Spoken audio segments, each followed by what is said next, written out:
I was in a coffee shop yesterday, and the woman at the table next to me was waiting for her friend. She pulled out her phone, opened YouTube, and just started scrolling. Uh-huh. That endless scroll. Yeah, that familiar, hypnotic, endless thumb swipe. Her eyes were slightly glazed over, just scanning past a video about cooking, past some political commentary, past a movie review. It's filtering, basically, not really engaging. Exactly. She wasn't really reading any of the titles. She was moving way too fast for that. And then she just stopped. Oh. A complete dead stop. Her thumb froze right on the screen. I couldn't help but glance over to see what caught her. It was this tiny image. Okay, what was it? It just showed a guy's face, looking really confused, staring at a bright red circle that was drawn around a tiny object on a map I couldn't even make out. That was it. Huh. Simple. Yeah. No big words, just a confused face and a red circle. She tapped it instantly. Didn't even hesitate. She went from that high-speed, zoned-out scanning to being completely pulled into this one video, all in less than a second. And it wasn't a logical choice. It was pure instinct. Yeah, that's key. Instinct. It was like that tiny, ridiculous picture bypassed the reading part of her brain and just grabbed her. Mm-hmm. Okay, let's unpack this. That phenomenon we just described, that lightning-fast, involuntary stop, that's pretty much the core engine of the entire digital attention economy, isn't it? It absolutely is. That stop, that freeze, that's where the value exchange begins or all off ends. So today we're doing a deep dive into the psychology and the neuroscience of these visual cues. Like, how do tiny pictures manage to bypass our rational processing? And how marketers have really, weaponized this insight, not just on YouTube, but everywhere. Social media ads, e-commerce listings. It's the same principle. Yeah, using it for massive revenue. And we'll also touch on where regulators are trying to step in, trying to draw some kind of ethical line. Right. Because what stands out in your anecdote, that story from the coffee shop, is that the image didn't just communicate information. It triggered an instinctual response, almost a reflex. Like a motor response, you mean? Exactly, a compulsory motor response. So our mission today is to really understand the hard science behind it. We're talking actual electrical responses in the brain. The nitty-gritty neuroscience. Yeah, the stuff that explains why speed and these emotional cues totally dominate modern digital communication. We're basically charting the physics of the scroll. The physics of the scroll. I like that. And trying to figure out why that thumb freezes exactly where it does. Precisely. Why that image and not the 10 before it. Okay, so let's start with the most fundamental thing, the kind of non-negotiable principle that governs every single digital interface, whether it's, a busy social feed or a super clean e-commerce page. We're calling it the law of the lazy brain. Right. And maybe lazy isn't quite the right word, though it's catchy. It's not about morality. No, not lazy like slothful. It's about being optimized for efficiency. Your brain is this incredible machine, but it's laser focused on conserving energy. Think about it. You're bombarded by thousands, literally thousands, of data points every minute online. Information overload is real. Totally. So the brain gets ruthless. It's constantly seeking the maximum useful information for the absolute minimum possible effort. It's like it's always operating on this massive cognitive budget deficit. And when we talk about minimum effort, images just win, right? Hands down. Oh, absolutely. They're the ultimate form of efficiency. They deliver complete value almost immediately. The numbers here are staggering. Like the 60,000 times faster stat. Exactly. The human brain processes visuals up to 60,000 times faster than it processes text. That's not just a slight edge. It's a fundamental difference in processing. It's evolutionary hardwiring. So when you're scrolling through that fire hose of content, like the woman in the coffee shop, the picture is the supreme shortcut. It gives you the product, maybe the headline, the offer, the whole emotional vibe, all in the blink of an eye. A flicker. Okay, so compare that to video. Lots of people think video is king online. Well, video has its place, definitely, but it demands a much higher cognitive cost from the user. It requires a mandatory investment. An investment of time. Exactly. Time and attention. The viewer has to consciously decide to stop, focus their hearing and sight, and then wait for the core message to unfold. Maybe it's a story, a demo, whatever. And if those first few seconds don't grab you, that impression is wasted. The user scrolls on, which from an advertising perspective can lead to incredibly inefficient spending. You pay for the view, but get no engagement. So the static image respects the user's, cognitive budget. The video tries to negotiate a time-cost contract. That's a great way to put it, yes. Yeah. And this difference leads us straight into the tension between clarity and complexity. Okay. Especially when your main goal is conversion, getting someone to click or buy right now. In those cases, brutal, immediate clarity almost always beats creative complexity. It feels a bit counterintuitive, though. Shouldn't creativity grab attention? Aren't the best ads creative? They can be, for certain goals. But think about the direct response ads that really work. The ones designed purely to make you buy something immediately. Yeah, they're often super simple visually. Product shot, big price, maybe a sale banner. They have to be. An effective conversion-focused image ad is completely unambiguous. It screams, here's the product, here's the price, here's the offer, here's the benefit. Zero cognitive work needed to get the core message. Whereas a video might be telling a beautiful brand story. Exactly. Or building atmosphere, showing lifestyle, which is great for branding.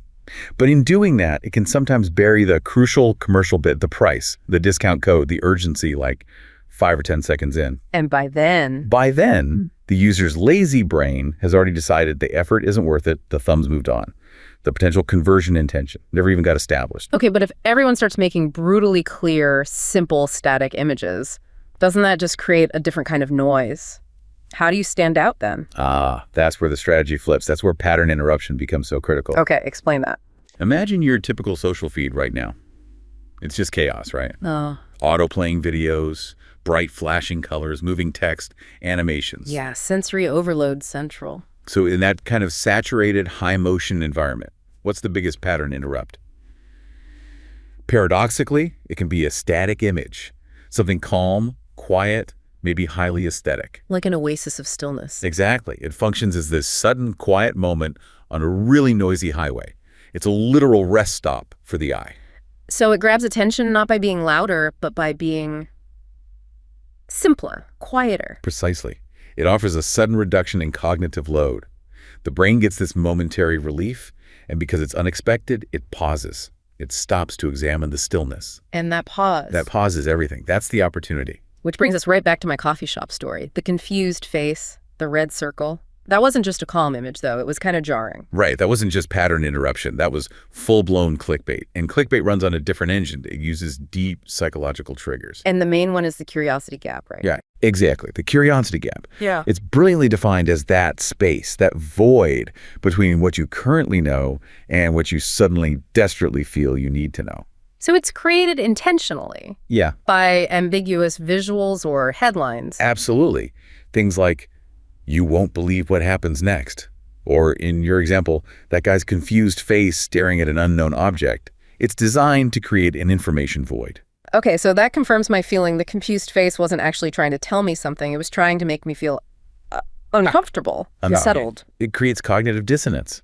Yeah. The human brain fundamentally dislikes an unsolved puzzle, an unanswered question. That gap creates this mental discomfort, a tension. And you feel compelled to resolve it. Psychologically compelled. You need to alleviate that tension, and quickly. And this isn't a rational decision. I should find out. It's tied directly into our primitive reward system. Okay, the reward system, that's the dopamine release we hear so much about, isn't it? How does that work here? It's a classic anticipatory loop. Your brain learns really fast. Clicking on something ambiguous or sensational leads to a reward, the answer, the revealed information, the solved puzzle. So when you see that confused face... The brain doesn't release dopamine because it has the answer. It releases dopamine in anticipation of getting the answer.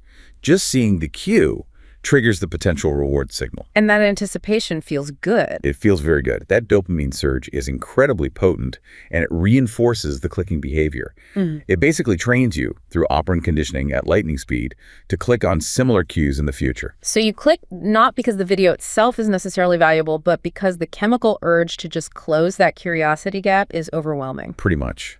And clickbait pours gasoline on this fire by using emotional manipulation. How so? It uses sensationalism, shock value, urgency, maybe high conflict things designed to provoke strong, immediate emotional responses. Fear, excitement, anger, outrage. The goal being? The goal is to hijack your immediate emotional state, to bypass the prefrontal cortex, your rational thinking center, and force you to act based on pure instinct and feeling.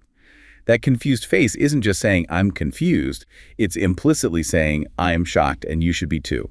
Click here to find out why. Okay, so we've kind of established the why. The lazy brain wants efficiency. The limbic system wants that dopamine hit from closing the curiosity gap. Now, let's get into the really cool stuff, the objective science that actually measures these subconscious decisions happening in real time.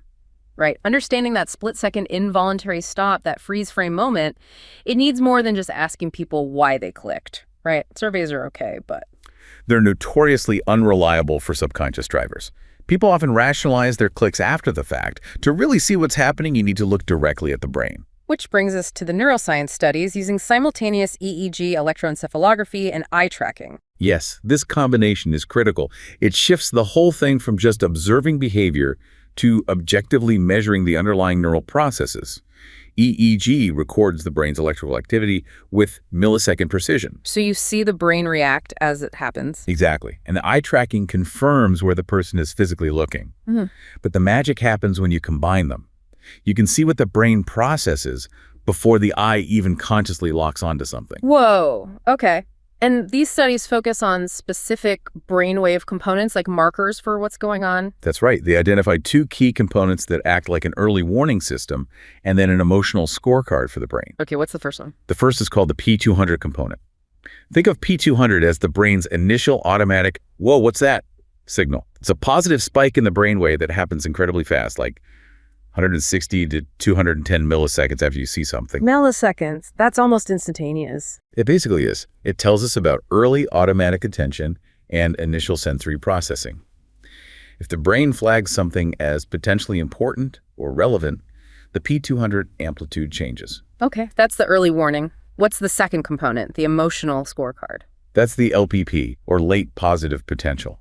This one shows up a bit later, usually around 500 to 700 milliseconds after the stimulus. Still pretty fast, but later than P200. Right. And the LPP reflects the emotional aftermath. It tells us about later affective perception, basically, how much emotional significance or motivational relevance the brain assigned to what it just saw. It involves the cortical limbic systems, the emotional centers. So LPP answers the question, did I care about that? Did it move me? Essentially, yes. Was there an emotional response, positive or negative? Did it engage my motivation? Okay, now the findings around the P200, the early signal, are fascinating, especially for designing ads or thumbnails. The study showed P200 amplitudes were actually smaller when products were shown with something like a discount tag or a review score compared to the product alone. That sounds totally backwards. It does, doesn't it? You'd think adding information to the discount would make the brain work harder, leading to a bigger P200 spike. Right, more processing needed. But that's not what happened. The smaller amplitude actually indicates expedited processing. The brain instantly recognizes that factor, the discount tag, the review star, as high-value, highly relevant information. So it processes it faster. Exactly. It processes it more quickly and efficiently. It's like the brain says, okay, got the important bit, marks it as processed, and moves on to the decision phase faster. It's not working harder. It's working smarter, being more selective. So the brain is basically prioritizing the deal or the rating even over the product itself in that first glance. In that very initial automatic stage, yes. But here's where it gets truly revolutionary for anyone designing visuals. Okay, lay it on me. The really mind-blowing finding came from combining the EEG with the eye tracking data. The researchers found that this rapid P200 response, this super fast processing of the discount or review, happened before the participant's eye had even physically moved to fixate on that factor. Wait, what? Before they even looked at it? Yes. The average time it took for their eyes to actually land on the discount tag was typically over 1.5 seconds. But the P200 response happened way earlier, within that first couple hundred milliseconds. So how? Peripheral vision. The critical information, the cue, was processed instantly by their peripheral vision. Yeah. The brain registered it automatically, without needing a direct gaze, without a conscious decision to read the discount. That is profound. Seriously. It means that tiny red circle, or the 50% off F flash, its success or failure, is decided by the primitive automatic attention parts of our brain, using the corner of our eye. Long before we consciously think, oh, hey, a sale. It completely forces us to redefine what attention even means in this context. It's not just about focused looking, it's about implicit automatic registration. If you're designing for the scroll, you have to design for the P200 component, for that peripheral scan. Wow, okay. And this rapid processing, it wasn't the same for all types of products, was it? The studies made a distinction between hedonic and utilitarian items? Right, and this is a crucial psychological distinction. Hedonic products are things we buy for pleasure, fun, feeling, immediate experience. Think jewelry, video games, fancy chocolates, maybe that plush toy or vibrator mentioned in the study. Things you want, not necessarily need. Exactly, driven by feeling. Whereas utilitarian products are bought for function, practicality, necessity, a USB flash disk, diapers, a washing machine, an electric kettle. Things you need to solve a problem or perform a task. Precisely. And generally, hedonic decisions lean more on system 1, thinking fast, intuitive, emotional. Utilitarian decisions engage more system 2, slower, more rational, cognitive evaluation. So how did the brain waves, the P200 specifically, reflect this difference? Was one processed faster? Yes. The latency, the speed of the P200 was significantly shorter for the hedonic products. The brain processed the initial appeal of the fun, pleasurable item much faster than it processed the functional aspects of the practical item. So you decide instantly if you want the cool gadget, but you take a tiny bit longer to evaluate if you need the new kettle. Makes sense. It confirms that hedonic consumption is driven more by those immediate, effective processes. Okay, so that's the initial P200 glance. What about the LPP, the later emotional reaction? How did adding factors like discounts or reviews change the emotional scorecard for these different product types? This is where it gets really interesting for understanding why we buy. For the hedonica products, the fun stuff adding a discount factor significantly enhanced the later emotional response. It resulted in a noticeably higher LPP amplitude. So seeing a discount on something you already desire makes you desire it even more. Essentially, yes. The brain registers the pleasure of the item itself, plus the added pleasure of getting a deal. It amplifies the excitement, the positive affective perception. That's why sales on non-essential treats feel so thrilling. Okay, but it flipped for utilitarian products, right? Yeah. Especially with reviews. Exactly. For utilitarian products, the practical necessities adding a review factor actually diminished the later emotional response. It led to a lower LPP amplitude. Lower. Why would a good review make you less emotional about buying diapers? Because utilitarian purchases often come with a little bit of underlying anxiety, don't they? Is this the right brand? Is it good quality? Will it actually work? Am I making a sensible choice? Yeah, there's a risk assessment involved. Right. So a strong review factor acts like a signal of security and certainty. It reduces that anxiety, diminishes the negative emotional perception around the potential risk of the purchase. The review is like a cognitive comfort blanket. Ah, okay. So it lowers the negative emotional stakes, making the decision feel safer and more rational. Precisely. Less worry, therefore a lower LPP amplitude reflecting less emotional arousal. So for a fun product, a discount ramps up the positive emotion, higher LPP. For a practical product, a good review calms down the potential negative emotion, lower LPP. The factors work differently on our feelings depending on the product type. Perfectly summarized. And the eye tracking data back this up for the practical goods too. For the utilitarian products, the factor that grabbed attention fastest, had the shortest time to first fixation, was the quantity discount. Things like buy 2, get 1 free, or save $5 when you buy 2. The incentive offering a clear, practical, utilitarian benefit. Exactly. It confirms that when we're shopping for necessities, our attention system prioritizes incentives that offer direct, measurable, practical value. Makes perfect sense, right?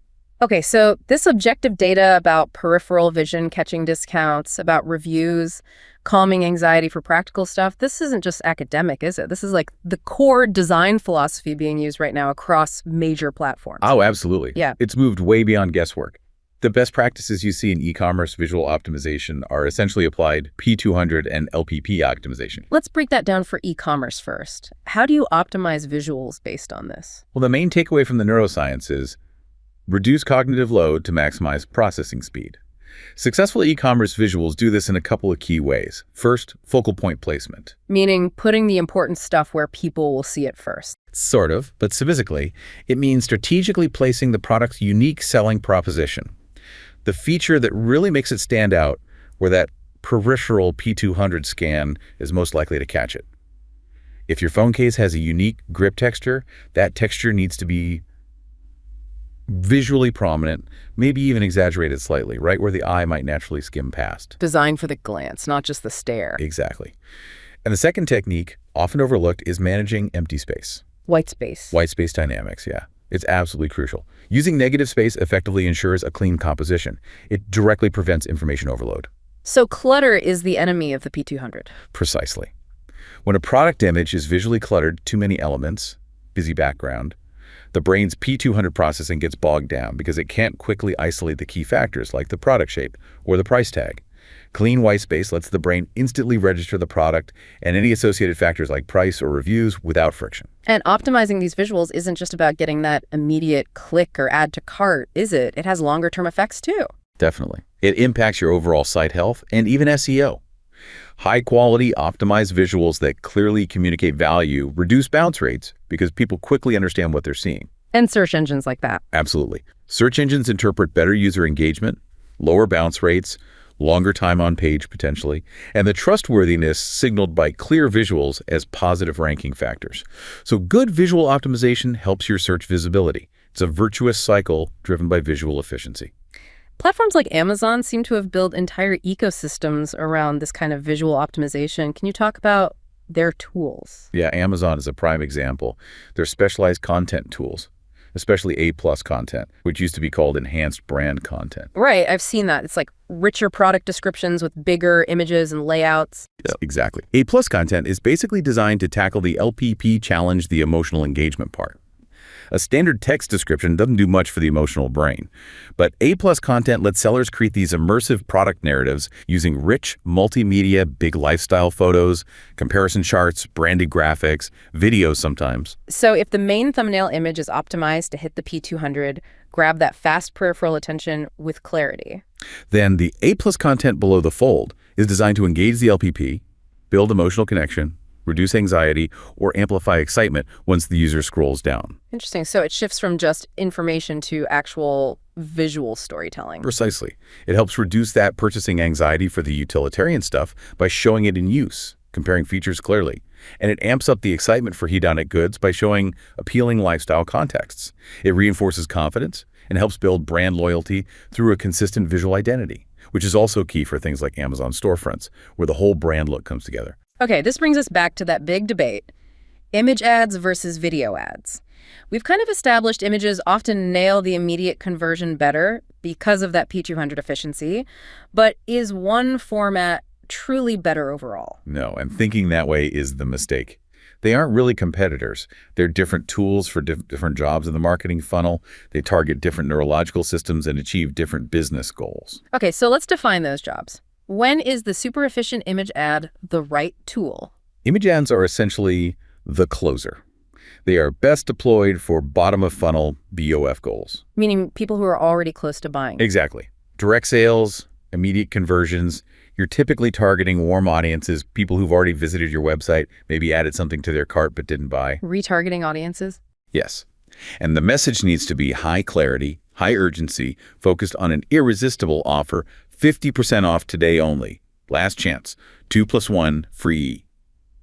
Because they leverage that fast P200 processing and demand zero time investment from the user, they are incredibly efficient. They generally produce a lower, more reliable cost per result, or CPA.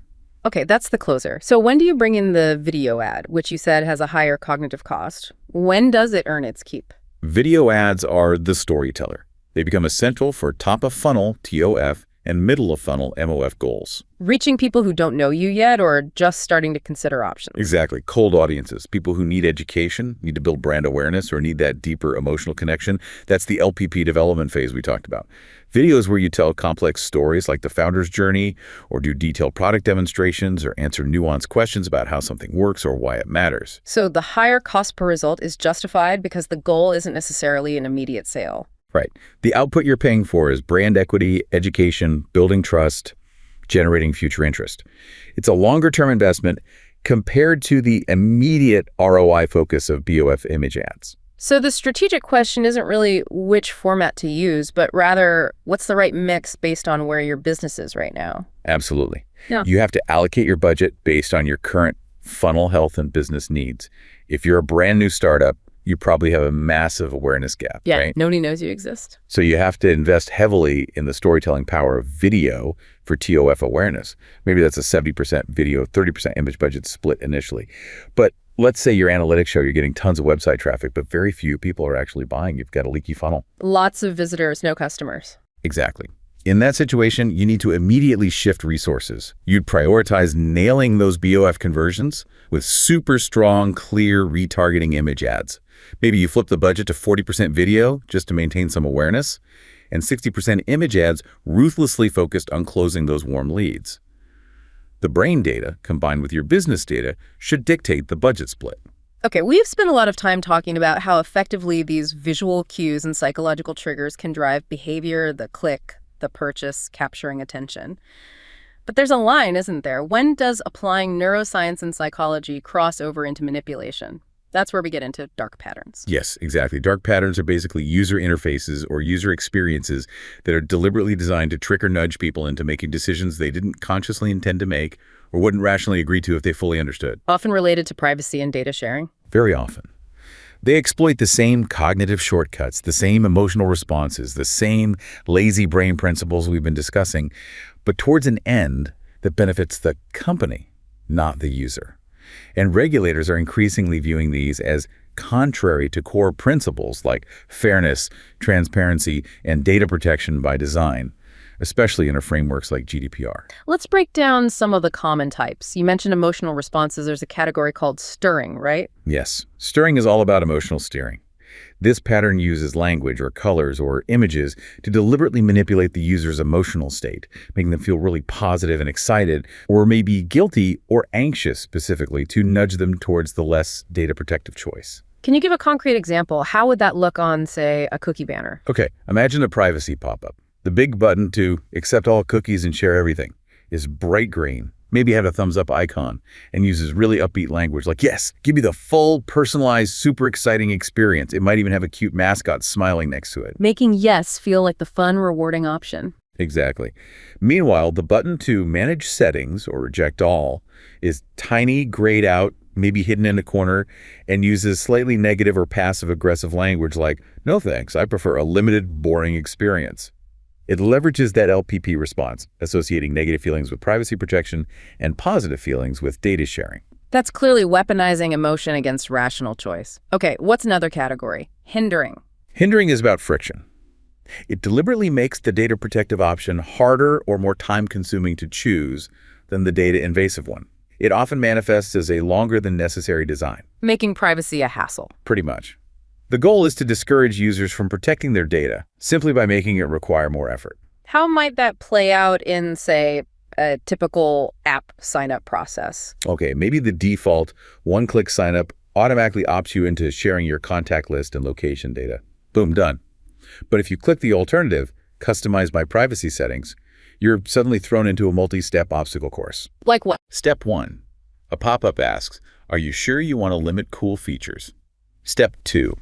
You have to manually uncheck 4 different pre-ticked boxes hidden under submenus. Step 3. You have to confirm your choices via an email link. That imbalance may be 5 steps to protect your data versus 1 click to give it all away that's hindering. It violates fairness because the effort required is deliberately asymmetrical. Yeah, the brain just defaults to the path of least resistance, which is a privacy-invasive one they made easy. So effective. What about skipping? And something called deceptive snugness. Deceptive snugness is probably one of the most widespread dark patterns, especially historically. It's simply when the default settings are pre-selected to be the most data-invasive options. The classic example is the pre-ticked consent box. Where you have to actively untick it to not agree. Exactly. It assumes you consent by default, through inaction. This fundamentally violates the principle that consent must be informed and freely given, which implies an active affirmative choice is needed. You shouldn't have to opt out of consent. You should have to opt in. And related to that visually is making things hidden in plain sight. Yes, that's using visual non-salience. Important privacy controls, links to withdraw consent, or legally required disclosure information are intentionally made hard to see or find. How? Like small print? Small print, yes, but also using low contrast colors like gray text on a white background, placing links deep in a footer where eye tracking shows people rarely look, or burying options within multiple layers of menus. It relies on the user's P200 automatic scan, just completely missing these crucial elements because they're not visually prominent. You end up choosing the default simply because the alternative is effectively invisible. Which sounds closely related to the final category you mentioned, overloading and the privacy maze. Exactly. The privacy maze tactic aims to just overwhelm the user with sheer volume and complexity. You're buried under excessive information pages and pages of dense legal text, often irrelevant jargon. The infamous endless privacy policy. Right. Imagine a privacy policy that's 70 pages long. Crucially, it lacks a table of contents or a search function. And the contact details you need to lodge a complaint or exercise your right to erasure are buried somewhere in Section 58, subsection C, Part 2. Making it practically impossible to find what you need. Yes. The cognitive load, the sheer effort required to navigate that maze and find the specific control or information you need, is intentionally designed to be greater than the perceived benefit of doing so. You just give up out of exhaustion. Which effectively discourages people from exercising their legal rights. Precisely. And here's the kicker, the real irony. Uh-huh. The very same objective measurement techniques that companies use to optimize their visual cues for maximum attention and conversion, A/B testing, heat maps, eye tracking. Yeah. Regulators are now using that same data as a yardstick for judging ethical compliance and identifying dark patterns. It's a double-edged sword of measurement. How does that work? Regulators are increasingly saying that evidence for compliance, or proof of accountability, needs to include things like screenshots of the interface and the results from user research, including A/B tests and eye tracking. So if a company's own eye tracking study proved that 95% of users literally never even looked at the tiny grayed out opt-out button, that data doesn't just show the design worked. it also serves as evidence that the design was likely intended to be missed, that it was deceptive, and that it violated principles of transparency and fairness. The company's own optimization data becomes the evidence used against them to prove the dark pattern. Wow. Okay. So we started this whole conversation in that coffee shop, watching that woman make that instant, almost unconscious click on the confused face and the red circle. What this whole deep dive really shows is that those tiny moments, they aren't just random blips of curiosity. Not at all. They're the highly predictable, measurable outcomes of applied psychology and neuroscience in action. Yeah, we've basically mapped the entire cycle, haven't we? From the P200 component in the brain registering a discount in peripheral vision, like milliseconds before the conscious eye even lands on it. Right. Through to the strategic business decision about whether a clear, static image or compelling video is the better closer for a specific sales goal, targeting a specific part of the funnel. All the way to seeing how that exact same knowledge of triggers and shortcuts gets twisted into dark patterns, emotional steering, hidden links, privacy mazes. And how regulators are now using the neuromarketer's own tools like eye tracking data to try and call foul on those manipulations. It's a fascinating loop. The entire digital economy feels like it's built on finding ways to bypass our slow, careful, rational processing center. I think that's fair to say. And maybe the most profound takeaway, the final thought, is this. The digital world moves at the speed of light, constantly evolving with new platforms and formats. But our brains, they're still wired with these ancient survival mechanisms, still prioritizing immediate emotional cues, still seeking the lowest effort path, still susceptible to that quick dopamine hit, which means every single fractional second we spend scrolling is actually this high-stakes, largely predetermined negotiation happening between our deepest instincts and our conscious intentions.